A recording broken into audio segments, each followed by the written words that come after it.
यूपीएपी मुख्य परीक्षा में बहुत कम समय हम लोगों का बचा हुआ है, क्योंकि हम 26 तारीख तक काउंट कर सकते हैं, क्योंकि 27 में या 27 की जो हो सकता है, बहुत से बच्चे 26 की नेट को भी निकल रहे होंगे, क्योंकि पहले ही जाने में देखिए फ़ायदा रहता है, क्योंकि ट्रेन की स्थिति आप लोग समझते हैं लेट भी हो जाती है। थोड़ा सा रेस्ट भी एग्ज़ाम से पहले चाहिए, ऐसे नहीं कि आप लोग गए हो तुरंत हम बिल्कुल एग्ज़ाम सेंटर पर पहुँच जाएँ, ऐसा नहीं होता। तो आप लोग पहले ही कोशिश करें, सबकी रिजल्ट तो सबकी ट्रेन होंगी, बट ये है कि फिर भी लास्ट टाइम आप लोगों के पास केवल 26 तक का ही मानकर चलें, तो मोस्टली 3 दिन आप लोग के एग्ज़ाम में बचे हुए हैं। तो ये फाइनल कुछ आप लोगों के लिए कुछ स्कीम्स हैं सेंट्रल गवर्नमेंट की, और यहाँ पर कुछ स्टेट गवर्नमेंट्स की भी लेकर आएंगे हम आपके लिए, जैसे कि कुछ योजनाएं हैं, पहले अभियान है। लास्ट टाइम पर देखिए जो वीडियोज़ हैं ना, आप ट्रेन में भी देख सकते हैं, जब आप जाएंगे, ठीक है, घर से एग्ज़ाम देने के लिए आप ट्रेन में रहेंगे तो काफ़ी लंबा सफ़र रहता है। अगर आप कंफर्टेबल फील कर सकते हैं तो आप जो है वहाँ पर भी इस चीज़ को देख सकते हो। कंफर्टेबल फील हर व्यक्ति जानता है कि जब बच्चा ट्रेन में जाता है तो वो पढ़ता हुआ ही जाता है। मोस्टली बच्चे सब रिवीजन करते हुए जाते हैं, क्योंकि एग्ज़ाम का प्रेशर भाई वही चीज़ होती है कि आप कितनी से ज़्यादा रिवीजन कर सकें। यहाँ पर देखिए पहली ज़्यादा वक्त नहीं लूँगी, मोस्टली बस आपको स्कीम्स बतानी कि आपको तैयार करनी है, बहुत बड़ी तैयार नहीं करनी है, छोटी छोटी आप तैयार करें ताकि आ जाए तो आपको उसके बारे में जानकारी हो। पहले आप देख रहे हैं अमृत भारत स्टेशन योजना है, केंद्र सरकार की 2022 की है, 2022 की है, लेकिन हम लोग जानते हैं कि यहाँ पर करंट का कोई लिमिटेड क्राइटेरिया नहीं होता है। कमीशन का वो कितनी भी ओल्ड चीज़ें भी पूछ लेता है, ठीक है, ऐसे नहीं कि बस वो केवल 25 से 26 के आपसे पूछेगा, मोस्टली तो पूछेगा, बट पुरानी भी कुछ चीज़ें पूछ सकता है जो आज भी चल रही हैं, इसीलिए, ठीक है। अब यहाँ पर ये अमृत भारत स्टेशन जो योजना है, तो स्टेशन योजना है, नाम क्या है, अमृत भारत। तो यहाँ पर जो भी ये मोस्टली भारत के जो रेलवे स्टेशन है ना, उनके लिए स्टार्ट की गई है, ताकि उनमें जो आधुनिकीकरण है उसको बनाया जा सके, उनको उन्नत बनाया जा सके, मतलब जितनी भी आवश्यकताएं हैं, पानी की व्यवस्था, साफ सफाई, स्वच्छता, हर चीज़ को बेटर बनाना, क्योंकि शब्द क्या जुड़ा हुआ है, अमृत। अमृत का मतलब है कि हर चीज़ क्या हो, रेलवे स्टेशन पर बेटर हो, टेक्निकल हो, मॉडर्निटी में मिलनी चाहिए, ठीक है, आधुनिकता के साथ मिलनी चाहिए। तो ये आप स्कीम्स तैयार करें, अमृत भारत स्टेशन योजना फर्स्ट जरूर आपको तैयार करके रखनी है। नेक्स्ट है बायो फार्मा शक्ति योजना, इसको भी आप देख सकते हैं, क्योंकि ये भारत में जो अभी तक जो हमारी मेडिसिन हैं उनके क्षेत्र में थोड़ा प्रगति करने के लिए, प्रतिस्पर्धा बढ़ाने के लिए इसको शुरू किया गया है, क्योंकि जो कुछ ऐसी बीमारियां होती हैं जो लाइलाज होती हैं, धीरे धीरे जब उनका इलाज आता है तो बहुत कॉस्टली जो मेडिसिन रहती है एक नॉर्मल व्यक्ति उनको अफोर्ड नहीं कर सकता है। तो इन सब चीज़ों को ध्यान में रखते हुए कि भारत में जो आपकी मेडिसिन श्रृंखला है उसकी मतलब आपूर्ति हो सके, एक सामान्य व्यक्ति तक भी आपकी दवाइयाँ जो है सप्लाई हो सकें, ठीक है, जो कॉस्टली दवाइयाँ हैं, तो उसी के लिए यहाँ पर आपका देखिए जो बायोलॉजिक्स है, बायो सिमिलर्स के क्षेत्र में वैश्विक प्रतिस्पर्धा बढ़ाने के उद्देश्य से सरकार ने योजना शुरू की है, और इस योजना के लिए 5 वर्ष तक टाइम पीरियड के लिए है, और इसमें 10,000 करोड़ रुपए का प्रावधान किया गया खर्चे के लिए, ठीक है। जैसे कि इसका मेन पर्पस क्या है, देश में ऐसा सक्षम घरेलू इकोसिस्टम तैयार करना जिससे जो किफ़ायती स्वास्थ्य सेवाओं को समर्थन देने के साथ साथ भारत को वैश्विक जैव फार्मा विनिर्माण और नवाचार केंद्र के रूप में स्थापित कर सके, ठीक है। इतने पर्पज़ ये आपको इसके लिए सफिशिएंट है, ऐसे नहीं कि आप इसमें पूरा पढ़ेंगे। 2 स्कीम्स आपकी यहाँ से हो गई हैं। नेक्स्ट अब आप यहाँ पर आएंगे प्रधानमंत्री राहत योजना, क्योंकि यह रिसेंटली की है भाई, 26 की है, फरवरी 26 में स्टार्ट की गई, तो इसलिए यह योजना आप लोगों के लिए वेरी वेरी इंपॉर्टेंट हो जाती है, ध्यान रखिएगा। रिसेंटली है, फरवरी की है, प्रधानमंत्री राहत योजना। राहत किसको मिल रही है, सड़क दुर्घटना पीड़ितों को गोल्डन आवर के दौरान 1.5 लाख रुपए तक का नगद उपचार प्रदान करने के लिए पीएम राहत योजना शुरू की गई है। इसकी एक और महत्वपूर्ण चीज़ है क्या, कि जो इसकी फुल फॉर्म है ना राहत, ये भी बहुत महत्वपूर्ण हो जाती है। यह जो आप स्कीम पढ़ रहे हो 2 पॉइंट ऑफ व्यू से इंपॉर्टेंट है। फर्स्ट ऑफ ऑल तो आपको स्कीम्स के अकॉर्डिंग, और दूसरा आपको फुल फॉर्म के अकॉर्डिंग, क्योंकि इसकी फुल फॉर्म आपको आ सकती है प्रधानमंत्री, आर से आपका रोड हो गया, ए से एक्सीडेंट हो गया, ठीक है, विक्टिम, एच से आपका हॉस्पिटलाइजेशन हो गया, एंड एश्योर्ड ट्रीटमेंट, ओके। तो ये आपकी क्या है, इसकी फुल फॉर्म है, इसको आप तैयार करके रखें।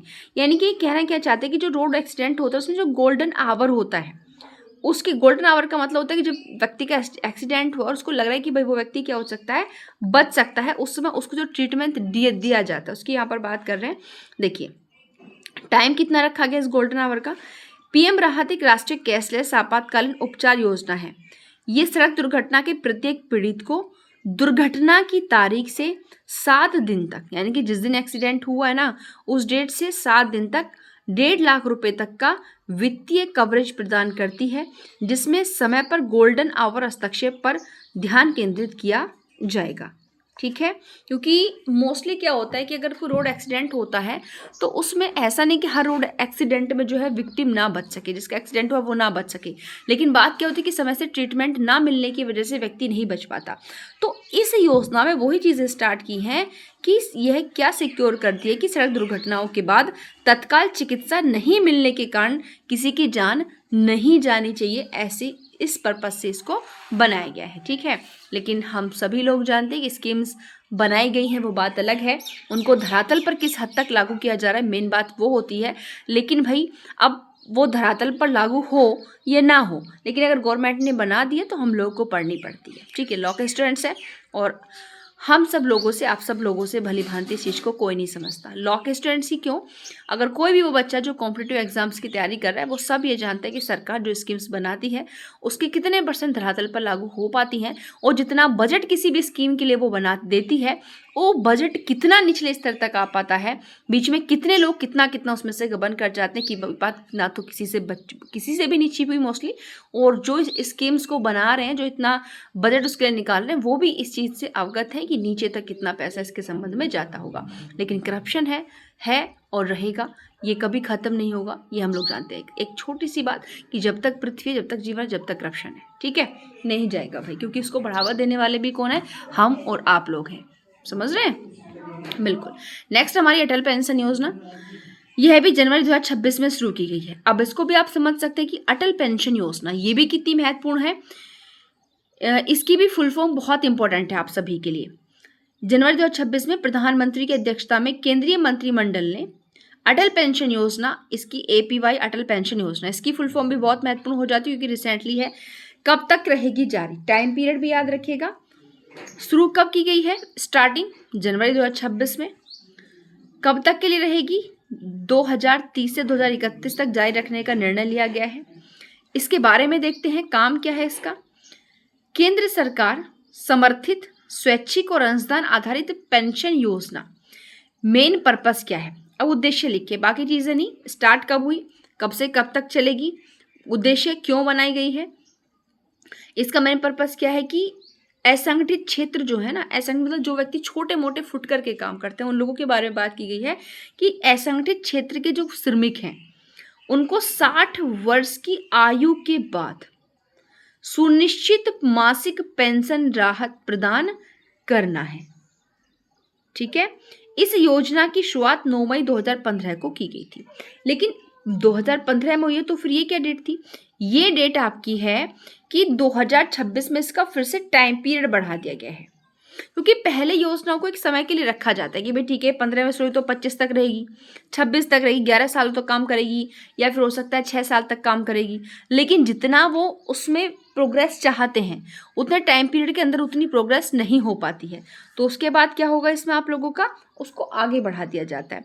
तो अटल पेंशन योजना की जो रियल डेट है वो 9 मई 2015 है, लेकिन इसको फिर से आगे जारी रखने का डिसीजन कब लिया है, जनवरी 2026 में लिया है। तो आप यहाँ पर दोनों डेट खोल सकते हैं कि वास्तविक शुरुआत कब हुई है, 9 मई 2026 को, लेकिन जनवरी 2026 में इसको आने वाले 2030 और 31 तक फिर से आगे जारी रखने की अनुमति प्रदान की गई है। उद्देश्य क्या है कि जो असंगठित क्षेत्र के श्रमिक हैं उनको 60 वर्ष की आयु के बाद एक सुनिश्चित मासिक पेंशन प्रदान करना। ठीक है, तो यहाँ पर इसके लिए इतना ही सफिशिएंट है। आप अगर चाहें तो इसमें से और भी थोड़ी बहुत चीज़ें ऐड कर सकते हैं, बट ये इसकी महत्वपूर्ण है, ये बात आप याद रखें। ठीक है, उसके बाद आगे आते हैं, ये आप यहाँ देख रहे हैं गरीब कैदी सहायता योजना, ये 2023 की शुरू की गई योजना है, क्योंकि भारत की जेलों में गरीब कैदी सहायता योजना है, सब कैदियों के लिए नहीं है, गरीबों के लिए, क्योंकि बिल्कुल आप लोग भी इस वास्तविकता से अनभिज्ञ नहीं है कि जेलों में जो वास्तविक दुर्दशा है वो गरीब व्यक्ति की है। ठीक है, एक बड़े व्यक्ति की नहीं है, किसकी है, गरीब व्यक्ति की है। भारत की जेलों में एक बड़ी संख्या ऐसे कैदियों की है जो सजा पूरी करने के बाद भी केवल इसलिए सलाखों के पीछे हैं क्योंकि उनके पास अदालत द्वारा लगाए गए जुर्माने को भरने का पैसा नहीं है या फिर उनकी जमानत करने के लिए कोई नहीं है, इसलिए वो लोग, उनकी सज़ा पूरी हो जाती है और सज़ा पूरी होने के पश्चात भी उनको नहीं छोड़ा जाता।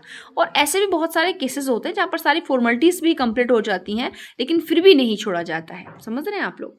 और बहुत से तो ऐसे भी कैदी हैं जिन्होंने वास्तव में ऑफेंस किया ही नहीं है, उसके की सज़ा उनके द्वारा भुगती जा रही है। एक दो एग्जाम्पल, ये बहुत सा एग्जाम्पल हमारे जुडिशल सिस्टम के अंदर ऐसे भरे हुए हैं। तो यहाँ पर ये क्या है कि ये 2023 में गरीब कैदियों की सहायता के लिए शुरू की गई थी। अब राज्यों की सुस्त प्रतिक्रिया को देखते हुए गृह मंत्रालय ने इसके दिशा निर्देश में परिवर्तन किए।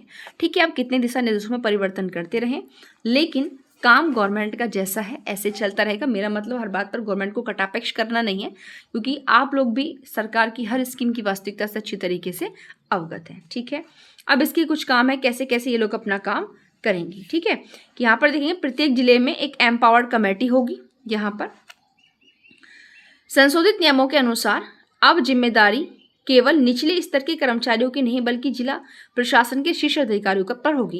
यानी कि रिसेंटली इसमें शुरू तो 23 में किया गया था, बट रिसेंटली इसमें परिवर्तन किए गए हैं।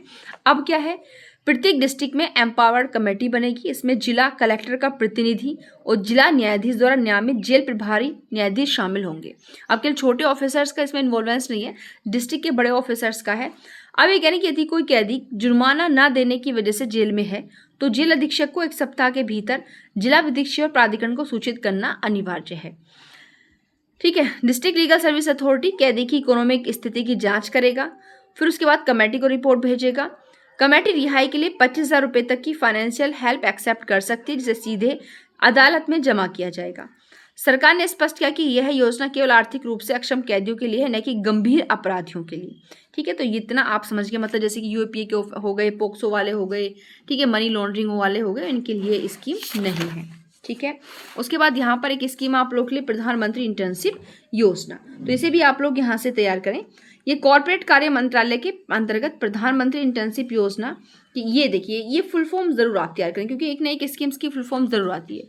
ठीक है, प्रधानमंत्री इंटर्नशिप स्कीम, यह आपका 2024-25 का जो बजट था उसमें स्टार्ट की गई थी। इसका मैंने पर्पस था कि 21 से 24 वर्ष की आयु वर्ग के युवाओं की रोजगार बढ़ाने हेतु शीर्ष 500 कंपनियों में 5 सालों के दौरान 1 करोड़ इंटर्नशिप अवसर उपलब्ध कराना। ठीक है, इस योजना के अंतर्गत 5,000 रुपये प्रति माह का न्यूनतम प्रशिक्षण भत्ता भी, स्टाइपेंड और 6,000 रुपये की एक मुश्त अनुदान राशि भी जो है प्रधानमंत्री जीवन ज्योति बीमा योजना और प्रधानमंत्री सुरक्षा बीमा योजना के तहत बीमा कवरेज प्रदान किया जाता है। तो इस तरीके से यहाँ से इंटर्नशिप ड्यूरेशन इसमें 12 महीने है और कम से कम आधा समय वास्तविक कार्यस्थल या नौकरी आधारित अनुभव में बिताना अनिवार्य है। ये कक्षा आधारित प्रशिक्षण नहीं है, इसीलिए। ओके, तो यही सारी चीज़ें यहाँ पर आप लोगों की दी हुई हैं।